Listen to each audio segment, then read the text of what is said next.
Hi guys, welcome back to another episode of Ruby Summer Rose Court. To recap where we left off, the Xiaolong village where Yang and Ruby had lived for several years as foster siblings came under attack from the Grimm, and Glinda Goodwitch had arrived to take Ruby back to Beacon, which is the capital of the Kingdom of Vale, and right now we're mid-journey, and so let's jump right back in. So, Draconic Resilience shortens our trip by half. Why the rush anyway? We've agreed to come along, isn't that enough? My colleague, Lord Ozpin, his life is at stake. Because Ruby's not on the throne? Precisely. The throne has its own magic, and it does not suffer usurpers. However, anyone not of the Rose bloodline who dares to use the throne's power is drained of their aura. This is eventually fatal. You need not worry about yourself, Lady Ruby. It will not harm you. However, with Ozpin so occupied, we've been unable to deal with certain concerns. Like? Asking for assistance from other planes, for one. Without allies, it is unlikely that we would come away as the victors in any upcoming conflicts. However, to open a connection to another universe is no small feat. The throne is needed. But Ozpin struggles enough merely to sit upon it. There is also unrest within the city because of the faunus. I see. In peacetime, such unrest would usually die down by itself, but with the Grimm acting as aggressively as they are, the citizens are tense. We cannot afford such instability, but we have been unable to stop it. To take care of either matter, we must be strong. At the very least, we must appear to be strong. Right now, Ozpin cannot do either. A whole kingdom depending on me. So Ruby gets to deal with all of this, huh? She will not be without help. Ozpin and I will assist you, Lady Rose, so you needn't worry too much. That first night away from the village, I spent a lot more time staring at the sky than getting any sleep. We had set up a schedule, once awake while the other two attempt to rest, but every time I close my eyes, I feel the nightmares begin to build again. They've been with me for years. I know the warning signs by heart. Everything about my body lets me know that there will be no peace tonight. Though lately the nightmares had been settling down, the attack on the village must have rekindled them to their full fury. Can't sleep? I'm not really surprised she's awake. We're used to sharing a tent, being out and exposed like this. It's unnerving. Not really. That doesn't mean you shouldn't try. I hear a rustle as she drags her things closer to mine. Nah, I'm fine. Who needs sleep anyway? Laughing underneath my breath, I duck my head down. The air is cold, and I shiver even with the heat of our campfire nearby. I wish I could sleep, but my head, The nightmares again? Yeah, I thought I was over them. Me too. Must be rough. Not wanting to agree, I just shrug and avert my gaze. We're both quiet for a long time, listening carefully for any sign of a threat, but the night is peaceful, and we're not in Grimm territory. The only demons here are the ones we brought along with us. I don't even know who you are, do I? Yang? You, this long-lost princess. When Dad told me the truth about you, where you came from, I thought it was a joke. Even if we had to keep it secret, even when you and I talked about it, it didn't feel real. I was too scared to believe it. I didn't want to. I'm sorry, Yang. I don't want to go back there. I want to stay in the desert. You know I do. But the Grimm, they've never acted like this before. They got past the defenses you set up around the camp, and they killed so many of our people. I know, I'm not arguing with you there. I'm just saying. I was always scared that one day you'd leave again just as quick and quiet as you arrived. Now that it's happened, I'm just relieved I was able to go with you. I'm glad too. I don't think I can do this alone. You won't, Ruby. I mean, Princess Ruby? Is that even your name? Who are you, really? I'm Ruby Rose. That was never a lie. My full name is a bit strange, but Uncle Crow nicknamed me Ruby, and it stuck. I'm so used to it now, I think of it as my real name. And I wouldn't be the first monarch to rule by a nickname, so really, you can keep calling me that. I'd actually prefer it. I hate my real name. And Rose? There are a million roses in Vale, Yang. That doesn't even get into some of the other offshoots of the royal lineage. There are the roses, the black roses, the stone roses, the rose arcs, the rosalinds, the rose thorns, the snowfires, osiroses, rosewells, rosewoods. Alright, I get it. There are a lot of roses. Tons. I had to memorize them all when I was still living in the castle. Guess it stuck. It's just a common surname, especially among nobles, or people who hail from that part of the plain. I doubt I'm the only Ruby Rose in the land. But there's only one true Rose heir, and that's you. Yeah, apparently.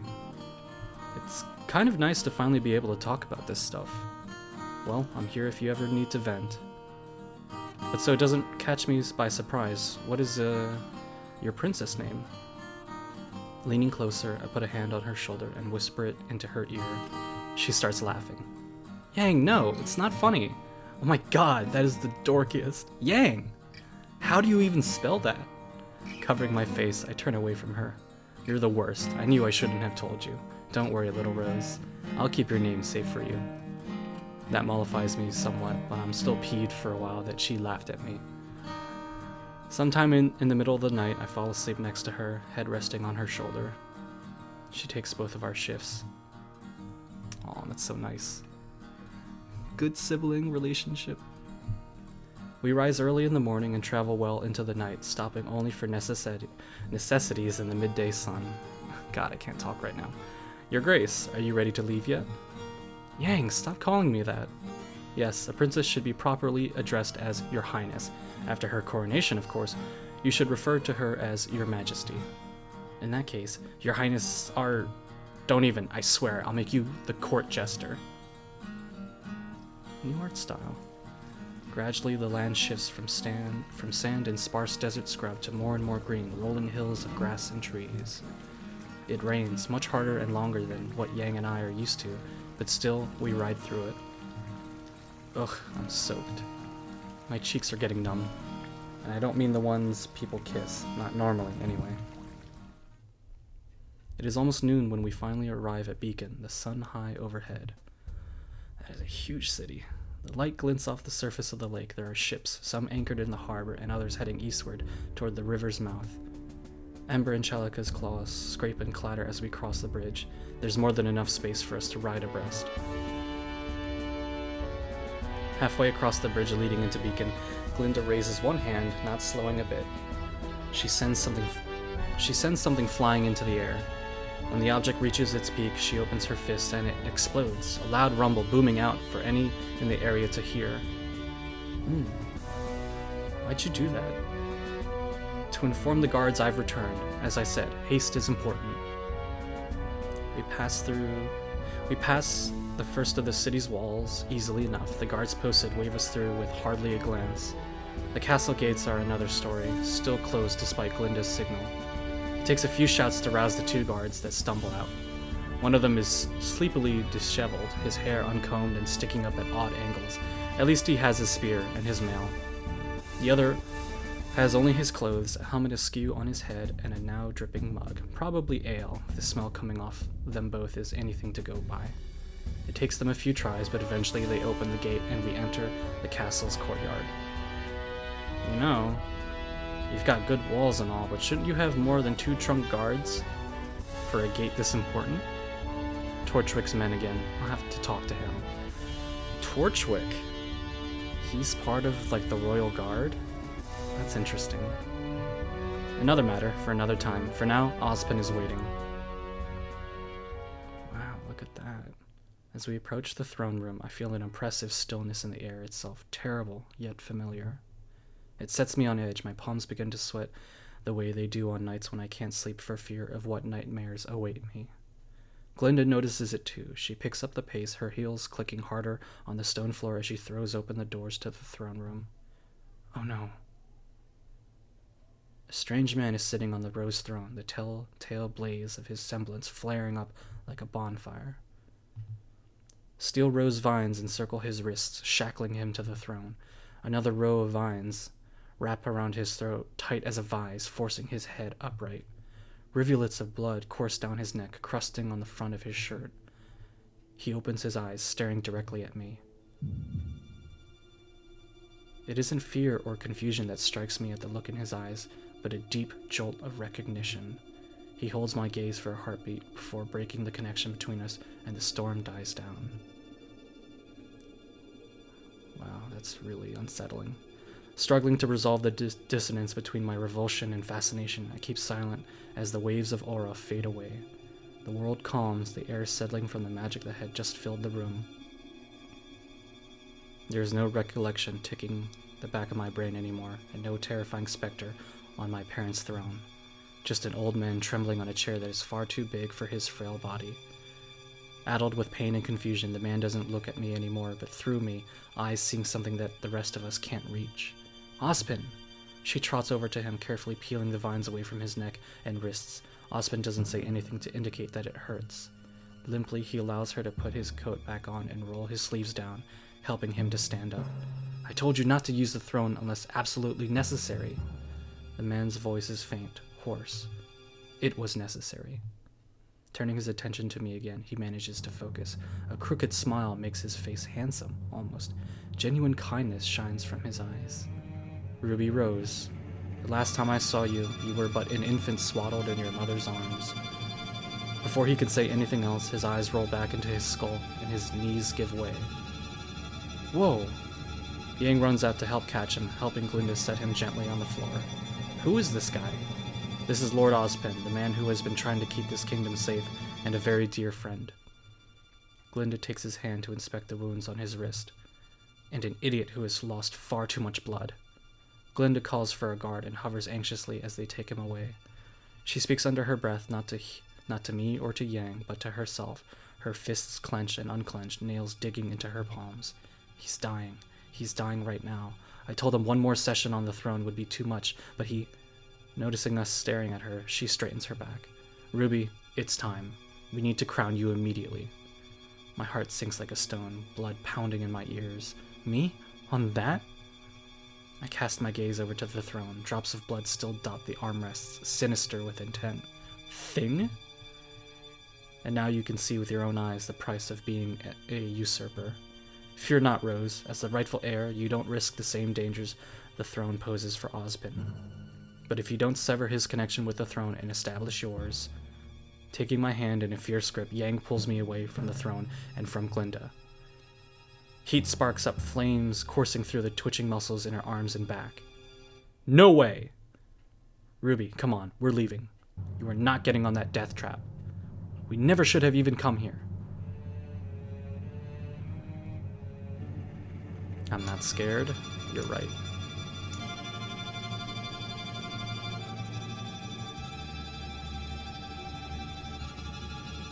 I mean, I am scared, and it does look like a death trap, but we gotta push on through. Sliding my hand free from Yang's grip, I shake my head. No, Yang, I'm not afraid. This power is the same one my parents used. They never let me see, always locked the doors, but I remember the way it felt, the stillness in the air.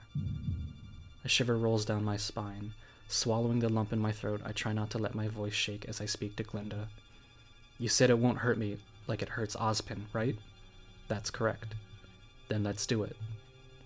Though she tries to keep her tone even, a faint tinge of desperation colors her words as Glinda explains how it will happen. It will only take a moment to attune yourself to the throne. There will be no pain, and you will not have to go to the lengths Ozpin does to use the throne's power. All you have to do is sit. Sweating straight through my clothes, I struggle to keep to my resolve. The urge to run away looms huge in my mind. And then I remember how Ozpin looked, a husk of a human being as he was carted away. If I can help him just by doing this, then I don't really have a choice, do I? Walking towards the throne with a tremor in every step, I ignore Yang's protest and turn to sit. The vines whip out immediately, lashing me to the throne. Power surges through me, raw and unfiltered. So much, too much. Vaguely, I can sense the winds picking up, my own semblance amplified and expanded by the power of the throne. Ruby! Yang yells, her semblance flaring up in an inferno. But just as quickly as the vines taste my blood, they retreat back into the design of the chair, and I'm left with nothing but a few shallow cuts. Glinda lets out a huge breath of relief. My hands stop trembling, calm overtaking me. In the wake of that terrible, awesome power, I am left curiously empty. The chair had accepted me as the rightful queen. Thank goodness, it worked. The hard part is over. Now we just need to complete the formalities. The news that the Rose heir had been found stirs mixed emotions in the kingdom. A huge crowd gathers at my coronation the next day regardless, with everyone eager to see their new queen. The steel circlet that Glinda will place over my head holds no power in itself, but the symbolism of it is important, or that's what she says, anyway. There's Ozpin. He looks much better. Though he is still suffering from the effect of the throne, Ozpin is well enough to attend. He oversees the ceremony himself. I can't remember ever seeing so many people at once. I can only look at their faces, hundreds of them, maybe thousands. Each belong to an individual with hopes and dreams and fears. And there are still more arriving by the second. Each one of these people is going to be depending on me. The reality of it all is humbling beyond belief. In the wake of my parents' role, how will I compare? Will I be able to carry on their legacy? This is where life as Taeyong's youngest daughter ends for good. I've returned to the world I was born into, but as a stranger. Living in the desert, even with Yang at my side, everyone knew I was an outsider. But really, I don't belong here either. Sensing my nerves as she always does, Yang puts a hand on the small of my back, steadying me with a familiar, comforting gesture. Casting off the negative thoughts like a bad dream, I try to focus on the coronation. I can't think like this now. If I want to be a good queen, I can't get trapped in my own head. I can't second-guess myself. I just need to do the best I can. Standing before Ozpin, I take a deep breath. Though white-knuckled and trembling faintly, he still keeps a strong grip on his cane and stands tall. Our introduction had been brief, strange, and terrifying, but I still find myself trusting him implicitly. Crow had trusted this man. I will too. Oh, I think I know who drew this. This is really, really pretty. Ozpin and I stand facing each other at arm's length. A silver basin filled to the brim with rose water sits between us. He breaks the water's surface with the tips of his thumb and middle finger. Placing his wet fingers at the edges of my jaw, he draws them forward to meet at my chin, over the crests of my cheeks, the bridge of my nose. He hands his cane to Glinda, who has stepped forward to receive it. His hands tremble, almost too weak to lift the crown off his head. His breathing is labored until the very moment the crown loses contact with his head, and I bow my head to receive it. The crown, crafted of such delicate metal, is so light I can barely feel it on my head. What I can feel is the way the crown's energy changes when Ozpin puts it on me. Their expectation is heavy, almost crushing. As Ozpin closes the ceremony and the crowd disperses, I blink at the cloudless sky. For today, the sun is shining, the future may be dark and uncertain, but I have survived this long. That has to count for something. I was kind of hoping for like a wider shot with her with the actual crown on her head. In the days following my coronation, Glinda sees to it that I learn my way around castle. After that, she starts teaching me about the city itself. Integrating into castle life had been hard for Yang, but she made friends among the guards easier than I did. Interesting. There weren't any ranks or titles between her and them, the way my status as queen keeps me as arm's length from just about everybody. She goes off to explore the city on her own while Glinda gives me a tour. And the roads here not only channel citizens between districts, but also serve as trade roads in areas of informal commerce. Moving along, there really are a lot of people all over the place. All this hustle and bustle is kind of making me nervous. Getting used to moving in all this armor isn't making things any easier either. Is it really okay for me to be out like this? You have me as an escort. The wizards have considerable clout in the city, rivaling that of the royal family, and the power to back it up. No one will bother us, trust me. In any case, the market is this way. It's the easiest part of the city to find and the hardest to leave. Please stay close. I can't protect you if you don't keep within eyeshot. Understand? Yes, ma'am. Each person has their own destination, but as a whole, they're an indistinct mass of color and movement. As we progress through the busy market, the path gradually clears as the people become aware of Glinda's presence. Recognition gives way to short-lived confusion as they notice me walking beside her. Each time a spark of unfamiliar deference lights up in their eyes upon realizing who I am, and they step aside. I'm getting dizzy just watching everyone. Understandably so, but make certain to keep your wits about you at all times, lest you find your pockets lighter than they were when we came. Let us move on. Ooh, pickpockets. Maybe that might foreshadow to something. We move through the crowds and toward a less busy side street. Glinda has a talent for this. People move quickly to get out of her way. I follow close behind her. In this direction, one finds the much quieter housing districts. At the sun's height, there are often children idling and playing together, but it remains a place of relative calm among the other districts. The markets, the menageries... Menageries? You mean places with cute little animals to look at? Oh wow! Please take me right away! Please, please, please! She's so excited. Remember yourself, Your Majesty. Sorry, but you'll take me, right? I don't quite believe you'll see what you're expecting to see. However, I suppose you will need to see them eventually. A queen must know her domain, after all. I shall accompany you. Oh, thank you. I can't wait. Oh, what is this? There's spikes and spirits? As we venture beyond the periphery of the housing district, my excitement quickly fades, replaced with a sickening coil of dread which settles in my stomach and twists up through my ribs. The gate before us, I know I'm never going to forget it. I know I'll always remember the sound of its creaking hinges. I feel suffocated. I want to leave. Oh, is this a slum? There's like a faunus person right here. This place is empty of peace and charm. There are only shadows, and beyond them angry glares and harsh whispers. The crude dwellings lining the road look unfit to live in, even for animals. You wanted to see them, did you not? This is one of the menageries, where all faunus citizens reside. With myself away from the city in search of you, and Ozpin chained to the throne, the person we chose to run this city betrayed us and betrayed our trust. And in this day and age, well, let's just say that we're fortunate enough to have you back. I look closer at the few people I can see, and I notice ears and tails flickering at our intrusion. I can't begin to imagine what they're feeling. They're trapped here, caged. And here I am, with the freedom to leave whenever I want.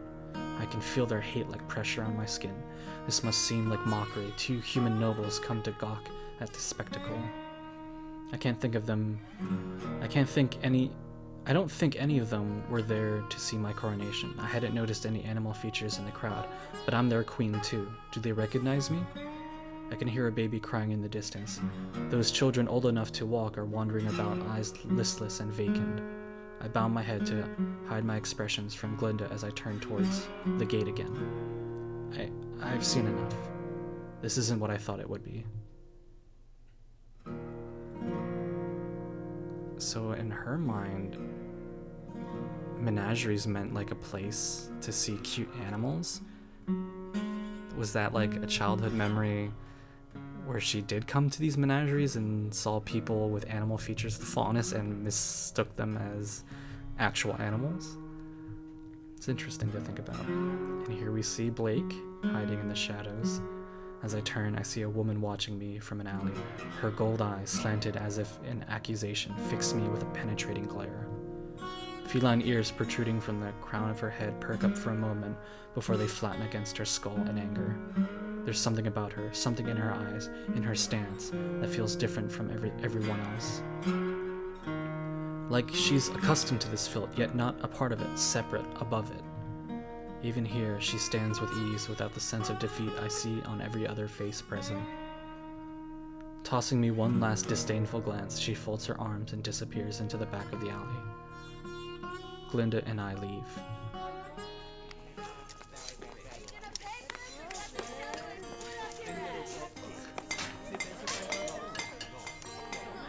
I just heard that one background voice say, "Are you gonna pay for this?" And that's pretty funny. I follow Glinda back to the densely packed marketplace. All around her, people swarm, shouting and bumping into each other. Someone crashes into me particularly roughly. Hey! The space around us clears as a dome of heat surrounds us. Glinda is alarmed at first, but then quickly we both realize what had happened. I smile back at Yang, who walks at ease in the crowd towards us, everyone doing their best to avoid the blistering heat she emanates. Thanks for joining us, Yang. Yang rests a reassuring hand on my shoulder and steers me toward Glinda, who is standing next to an open door leading to an unfamiliar building. It looks recently built, and a touch more sturdy than the ones surrounding it. A warehouse? Hey, little Rose. Sorry I didn't come with you today. I wandered off to do some exploring on my own. It's okay. I think of the menageries. You probably wouldn't have liked it anyway. Nice of you to join us, Xiaolong. Check to make sure you haven't lost anything important, then follow me. It wasn't supposed to be so hot today. So what parts of the city did you see today? Honestly, not much. I spent most of my time chatting with the castle guard. After that display at the gates when we first arrived, I was worried about the security here. Typical big sister. Yeah, and? It seems like there's sort of a divide there. There are the castle guard, yeah, but a lot of private contractors too. And all of those belong to a guy named Torchwick. Glinda sighs. Oh, so he's a contractor. There's something we'll discuss today as well. Ozpin can probably do a better job than I can. Needless to say, I trust the fellow about as far as I can throw him. Considering her power, that probably isn't an apt analogy as she intended. Vividly, I imagine Glinda picking up someone she disliked with her magic and hurling him across Beacon's cliffs. But he's gotten too powerful in too short of a time for me to openly challenge him. The people love him. Or the humans do. He is actually our last stop on today's tour of the city. You'll have to meet him sooner or later. We walk inside the warehouse to meet this infamous Torchwick fellow. I spot him almost at once, a man in a white coat and a black hat. Glinda walks ahead of us, already engaging him in conversation. I can barely hear her asking about the guards over the bustle of the market right outside. Interrupting Glinda with a silencing hand, he regards one of his cronies who had come to bring him something. It's a slice of pie.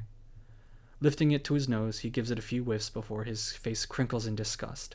He sticks his finger into the pie, then yells at whoever it was who brought it to him, waving the soiled finger around accusingly.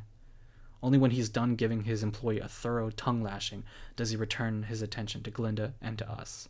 What the? Oh dear Lord. Oh. There is so much to take in here. I've never liked that style in Ruby with her tongue. That's so cute. Check it out. He rocks those heels better than you. Oh God, and the music. It's so sleazy. Perfect. Well, well. If it isn't the new monarch, Queen Red. Queen Ruby. Sure. He bows to me, the feather on his hat bouncing with the movement. A pleasure to meet you, Your Majesty. They call me Roman Torchwick, and I work down here in the lower parts of the city, aiding Lord Ozpin and Lady Goodwitch in more mundane matters. Mr. Torchwick helps us monitor trade through the city and helps to keep anything unsavory from getting in. Indeed I do. There's something about his eyes. I can't place it, but I know I don't like it. Sir, this is from June's blueberry harvests. Are these the ones you want sent out? Weren't you listening earlier, you idiot? I've said 8 times the June harvest is fine. The May harvest was ruined. Sorry about that, but you know what they say. If you want something done right, you have to do it yourself. It doesn't look like you're doing anything except yell at people. Hey, you selling those pies? They smell great and I didn't get much for lunch. There it is again. How about this? We'll try the new queen's luck. If it lands as she calls, you get the pie free of charge. If it doesn't, you pay full price, 4 gold. There's no downside for you. Do we have a deal? You got this, Ruby, and more importantly, I gotta get that pie. Alright. I'm gonna go with Tails. Tails! Woohoo! Well done, Your Majesty. I hope your luck continues. Robin nods to the man who gives the pie to Yang. She takes the pie and slaps me on the shoulder in thanks. If you are all quite done, can we be assured, Mr. Torchwick, that you will continue to aid Queen Rose as you have aided Lord Ozpin? Of course, Lady Goodwitch. Then tell your men at the gate to shape up or I'll have them used as Beowulf bait. Are we clear? Not intimidated in the slightest, Roman takes a long drag from his cigar, meeting Glinda's eyes in an even stare. Then his lips twitch, grinning insincerely. Crystal. It was a pleasure to meet you, Your Majesty, but I do have work to get back to. I hope we can have another chat sometime soon. Shit. That shit-eating grin. It was nice meeting you as well, Mr. Torchwick, and thank you for watching over our trade. That's perfect. We leave as Roman starts yelling at someone else, of course. Soon Glinda leads us into a public house where we can grab a drink and Yang can eat her pie. If you ladies will excuse me. So what did you think of that Torchwick guy?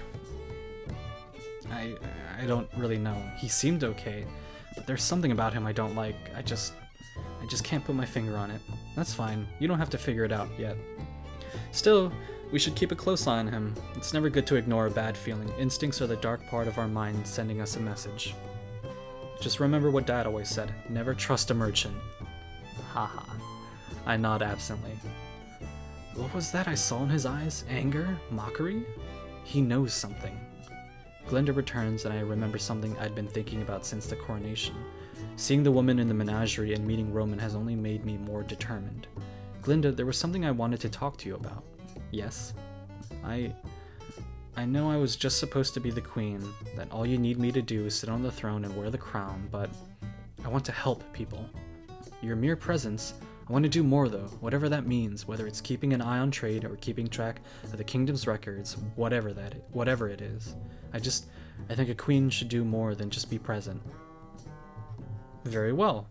We'll talk to Lord Ozpin when we return to the castle, and we'll see what you can do, personally, to help the kingdom.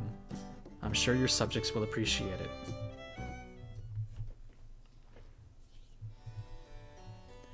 At this hour, you'll find Lord Ozpin in the library, most likely. Do you need a guide?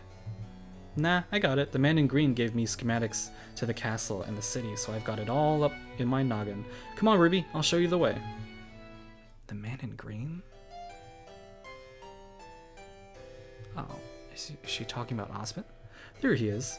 Yeah, do you mind waiting outside though? I want to speak to him privately. Sure, little Rose. I'll never be farther than a shout away if you need me. Gotta keep the princess safe from all these strange new people, you know? Queen Yang. I'm officially the queen now. Ooh, excuse me, Your Majesty. Can you find it in your heart to forgive this lowly commoner? Yang! Do you need something, Your Highness? I really like her flustered face, it's really cute. Oop, that's my cue to leave. Good luck, oh queenliness. I heard you took a tour of your city today. Yes, sir. How did you find it? It wasn't really... There was a lot of... Ruby? Sir, why am I even here? I mean, why now of all times? Uncle Crow took me to the Xiaolong village 7 years ago and told me to forget my old life. And I did. I didn't really have a choice. But now I'm here, again. I've been taken from everything I knew, and I've landed in the middle of a huge mess, one I don't know how to fix. This is my kingdom, or it's supposed to be. I stayed in the village because I thought Vale didn't need me anymore, but now I see it needs me more than ever. It's a wreck out there, and you're in here fighting for your life just keeping it afloat. So I have so many questions. And then I will try to answer them. Ooh, lots of questions.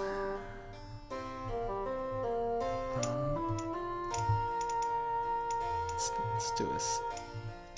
Okay. Why did Uncle Crow take me to the Xiaolongs? Why am I here? I saw the menageries. Who are the High Wizards? What should I do now? How do I open the portals to the other planes? I guess we can ask all of these. We'll start with this one. During the attack that took your parents' lives 7 years ago, Kroll stole you away amid the chaos to somewhere safe. The Rose Monarchs were not the sort to be dispatched by a few rogue Grimm. He was certain that there was something more sinister afoot. You mean he thought they were murdered? By people? Unfortunately, yes, and over the years I've come to think we might have been onto something. Crow was a special man, fiercely intelligent and more loyal than any other servant to the crown I've ever come across. He was a man who loved his king and queen like they were family. He was family, sort of. I know, Ruby. I'm sorry, but the day he took you away was the last time I ever saw him. He was so sure that there had been some kind of foul play at work, some usurper taking advantage of the chaos to end the Rose lineage forever. I guess this is the king and queen.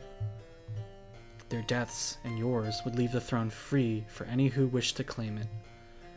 Whether Crow is dead or alive now, I cannot say. But if he is alive, I am sure he is still hunting down clues as to what really happened that night.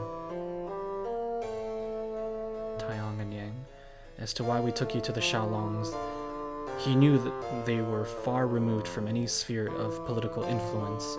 If there was a plot against you, you would have been... If there was a plot against you, you would have been be safe there, okay, and secret. I thought I'd see him once I came back. I mean, not right away, since he was always so busy, but I figured he was here if he was anywhere. I miss him, as do I. Her cloak is really cute, and there's like a little bow here. I was never really active in court matters, not interacting much with royalty outside of my dealings with Crow, but he spoke often of you, and fondly too. You and I never formally met then. I had hoped when you were older and I might form a working relationship, but when the Grim attacked and you vanished, he sighs quietly, rubbing his temples.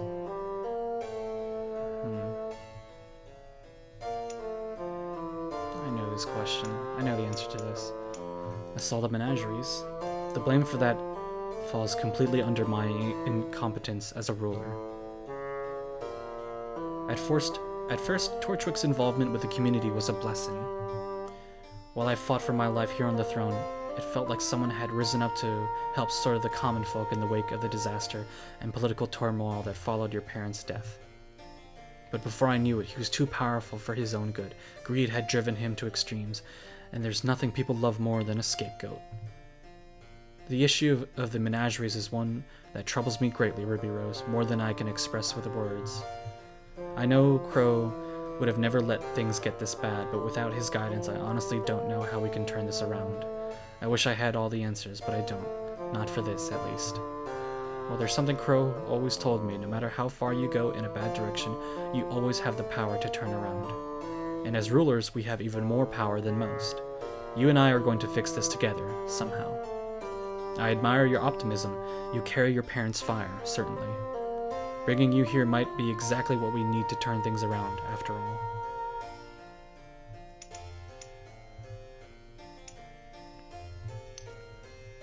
Above all, I would recommend that you create a council of representatives from the different planes.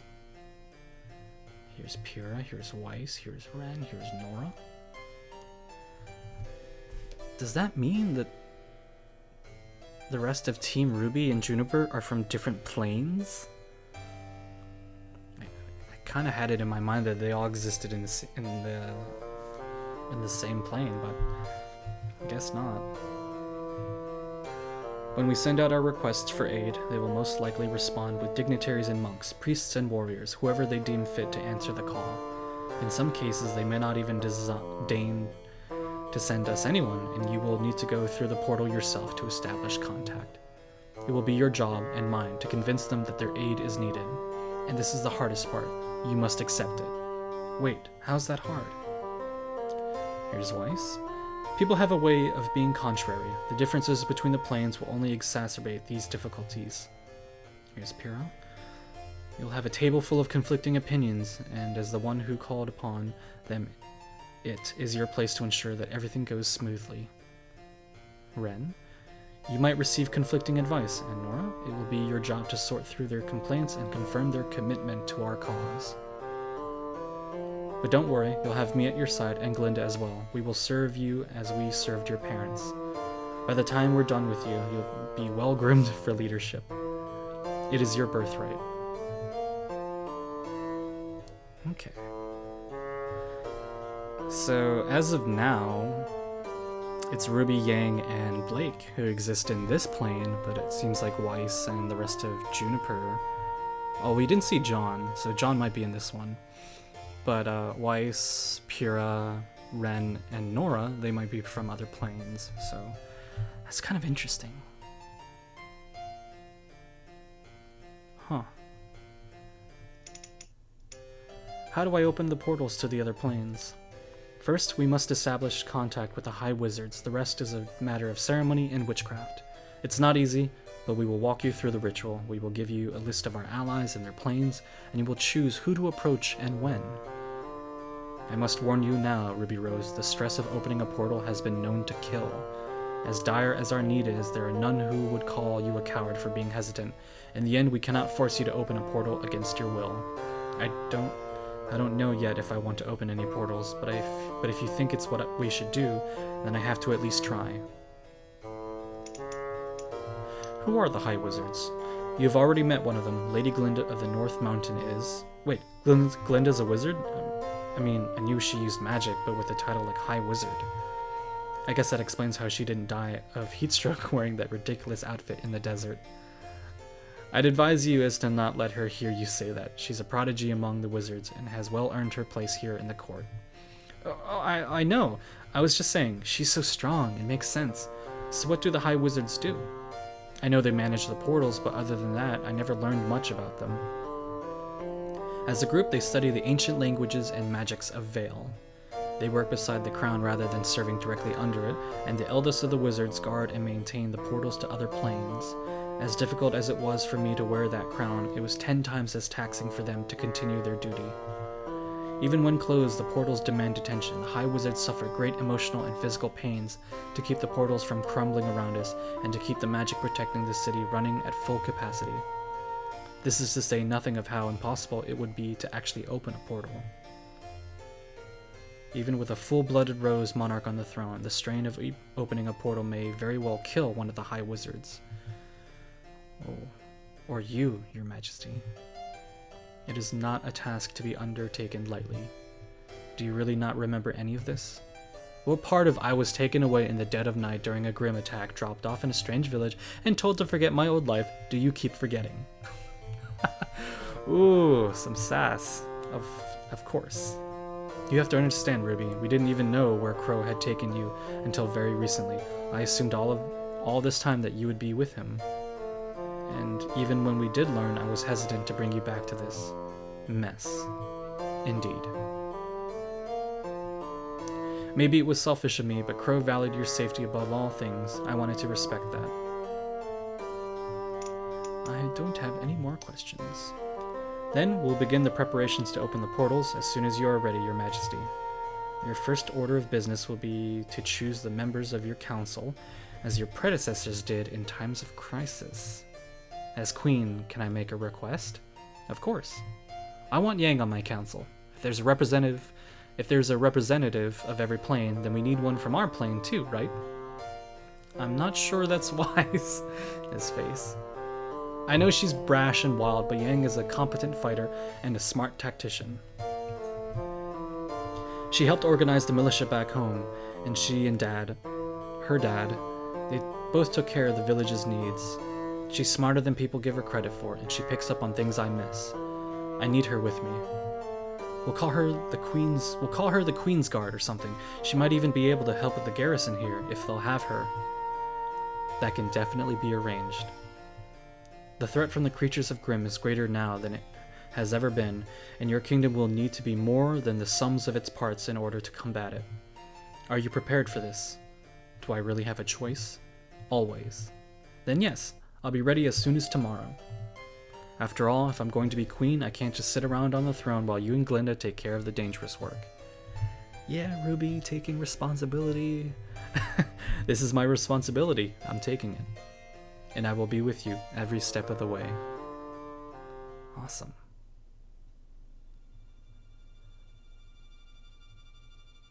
Ominous music. Night falls over the kingdom, the sky inky black and empty without even the crumbling moon to light the way. The moment I allow myself to relax after my long and trying day, exhaustion hits me harder than a punch to the gut.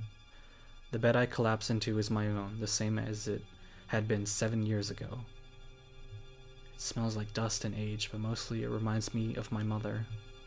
I still remember the perfume she wore, sweet rose water mixing with the fresh linen of her dress, crisp and clean, the oil in her armor's joints.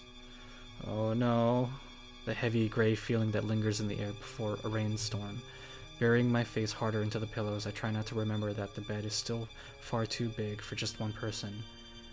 It always was lonely in here. Still, sleep doesn't come easy.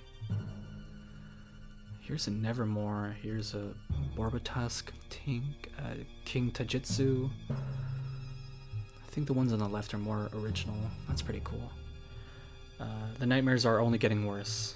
Traveling with Glinda took a lot out of me, riding hard during the day and barely getting any sleep at night. I had hoped being back in my childhood home would ease them somewhat, but it doesn't look likely. Every time I feel like I might relax long enough to slip into unconsciousness, a sudden jab of anxiety pierces through me and I stay awake for another hour, staring at the ceiling. It's almost as if someone doesn't want me asleep. It must be my body's sense of self-preservation. Even if I want sleep, the fears of what awaits me keeps me alert. Eventually, I succumb. The dreams begin again, as I knew they would, but this night they are more terrible than ever. Blood, as always, dripping from claws in the moonlight. Razor grins slicing through the darkness. Somewhere a grim moans and shrieks, inhuman and alien. And something new, a muted roaring, dull and insistent and terrifying. After a while, the nightmares end, leaving me in darkness with nothing but a vague sense of unease.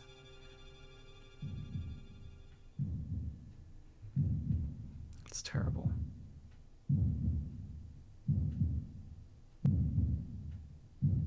Oh no.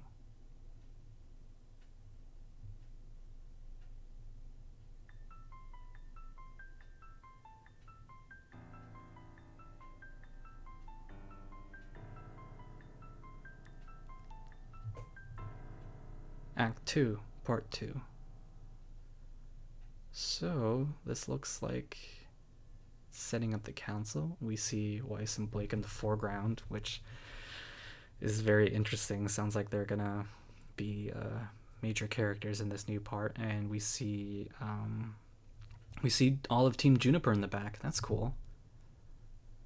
Well, I have a habit to end at checkpoints in games, and so I think this is a perfect place for us to end today's episode. But this is much better than the prologue.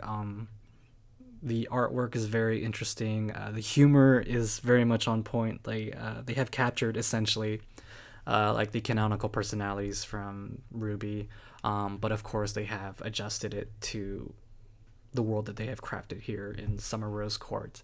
I'm noticing a few spelling errors and just like phrasing issues with the writing. It's not terrible though. I'm sure you guys have noticed, but I'll be reading something and I'll like stumble over it because it doesn't really read as well, or there's a missing word or something. Alright, I think we're going to end it here now and spend some time to reflect on what we've just seen, and I'll be thinking very carefully about the next steps we have to take, as into who to choose for our representatives from the other planes, and making sure Ruby is ready to open up a portal, because it sounds like maybe if she's not ready, like if you have to do something in the story and you miss that and you try to open up the portal and it kills you, that could be very much like a bad ending. Visual novels usually have good endings and bad endings, and some of the bad endings will actually occur way before the end, so maybe she dies and that's just like one of the lesser bad endings. Alright, and that's the end of today's episode. Thank you so much for watching. If you liked the video, please consider subscribing to my channel to see more content, and to leave a like on this video, and also leave a comment if you wish. I love reading through comments that I get on my videos, and I'd really love to hear what you guys think of the game so far, of the narrative, of the art, of the music, anything really. And even if you have any tips or advice or constructive criticism to give me about how I'm presenting this game, please feel free to write it down as a comment. I'm still new to this whole Let's Play business, and so I'm sure there's tons of room for improvement. So I'm all ears for that, and please don't hesitate to let me know. But thank you guys so much, and I'll see you guys in the next episode. Until then.